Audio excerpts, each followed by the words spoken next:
Vaccines have long been hailed as one of our greatest public health achievements. They can be made to protect us from infections with either viral or bacterial microbes. Measles and smallpox, for example, are viruses. Streptococcus pneumoniae is a bacterium that causes a range of diseases, including pneumonia, ear and sinus infections, and meningitis. Hundreds of millions of illnesses and deaths have been prevented due to vaccines that eradicated smallpox and significantly reduced polio and measles infections. However, some misunderstanding remains regarding how vaccines are made, and why some scary-sounding ingredients (PDF) are included in the manufacturing process. The production of our vaccines has evolved a lot since the early days, when vaccination was potentially dangerous.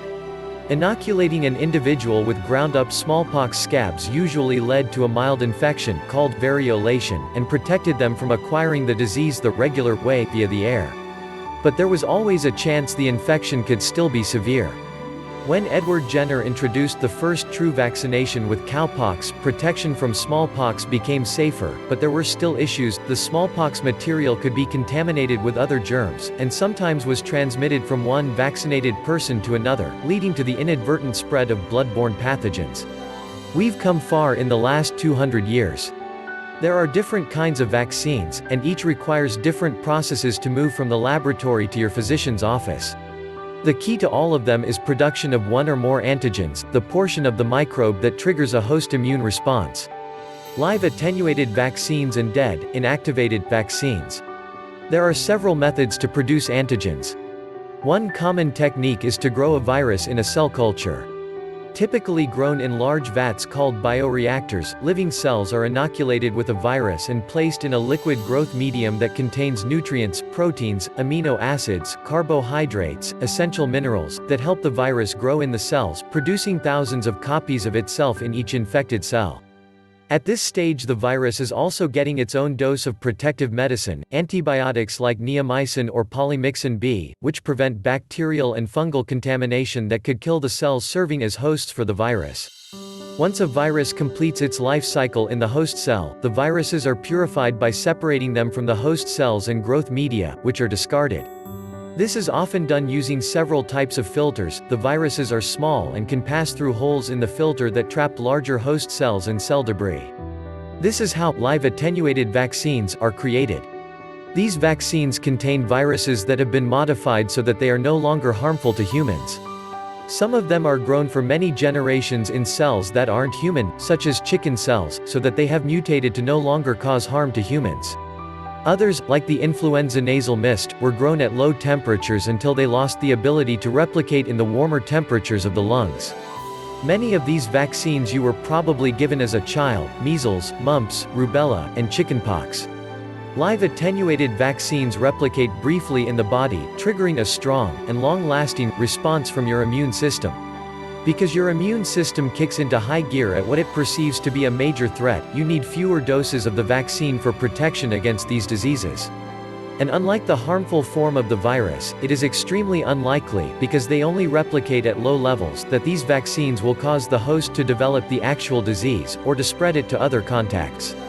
One exception is the live polio vaccine, which could spread to others and, extremely rarely, caused polio disease, approximately 1 case of polio from 3 million doses of the virus. For this reason, the live polio virus was discontinued in the United States in 2000. Scientists use the same growth technique for killed, or inactivated, vaccines, but they add an extra step: viral death. Inactivated viruses are killed, typically via heat treatment or use of a chemical such as formaldehyde, which modifies the virus's proteins and nucleic acids and renders the virus unable to replicate. Inactivated vaccines include hepatitis A, the injected polio virus, and the flu shot. A dead virus can't replicate in your body, obviously. This means that the immune response to inactivated vaccines isn't as robust as it is with live attenuated vaccines. Replication by the live viruses alerts many types of your immune cells of a potential invader, while killed vaccines primarily alert only one part of your immune system, your B cells, which produce antibodies. That's why you need more doses to achieve and maintain immunity. While live attenuated vaccines were the primary way to make vaccines until the 1960s, concerns about potential safety issues, and the difficulty of making them, mean that few are attempting to develop new live attenuated vaccines today. combination, bacterial, and genetically engineered vaccines. Other vaccines aren't made of whole organisms at all, but rather bits and pieces of a microbe. The combination vaccine that protects against diphtheria, pertussis, and tetanus, all at once, is one example. This vaccine is called the DTaP for children, and TDAP for adults. It contains toxins, the proteins that cause disease, from diphtheria, pertussis, and tetanus bacteria that have been inactivated by chemicals. The toxins are called toxoids once inactivated. This protects the host, you, potentially, from developing clinical diphtheria and tetanus disease, even if you are exposed to the microorganisms. Some viruses have toxins, Ebola appears to, for example, but they're not the key antigens, so they're not used for our current vaccines. As they do when developing live attenuated or inactivated vaccines, scientists who create these bacterial vaccines need some target bacteria to culture. But because the bacteria don't need a host cell to grow, they can be produced in simple nutrient broths by vaccine manufacturers. The toxins are then separated from the rest of the bacteria and growth media and inactivated for use as vaccines. Similarly, some vaccines contain just a few antigens from a bacterial species. Vaccines for Streptococcus pneumoniae, Haemophilus influenzae type B, and Neisseria meningitidis all use sugars that are found on the outer part of the bacteria as antigens. These sugars are purified from the bacteria and then bound to another protein to enhance the immune response. The protein helps to recruit T cells in addition to B cells and create a more robust reaction. Finally, we can also use genetic engineering to produce vaccines. We do this for hepatitis B, a virus that can cause severe liver disease and liver cancer. The vaccine for it consists of a single antigen, the hepatitis B surface antigen, which is a protein on the outside of the virus. The gene that makes this antigen is inserted into yeast cells. These cells can then be grown in a medium similar to bacteria and without the need for cell culture.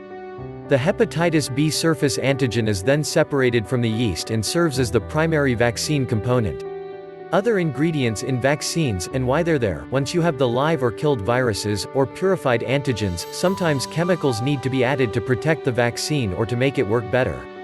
Adjuvants, such as aluminum salts, are a common additive. They help enhance the immune response to some antigens by keeping the antigen in contact with the cells of the immune system for a longer period of time. Vaccines for DTaP, TDAP, meningitis, pneumococcus, and hepatitis B all use aluminum salts as an adjuvant. Other chemicals may be added as stabilizers, to help keep the vaccine working effectively even in extreme conditions, such as hot temperatures. Stabilizers can include sugars or monosodium glutamate, MSG. Preservatives can be added to prevent microbial growth in the finished product. For many years, the most common preservative was a compound called thimerosal, which is 50% ethylmercury by weight. Ethylmercury doesn't stick around, your body quickly eliminates it via the gut and feces. This is different from methylmercury, which accumulates in fish and can, at high doses, cause long-lasting damage in humans. In 2001, thimerosal was removed from the vaccines given in childhood due to consumer concerns, but many studies have demonstrated its safety.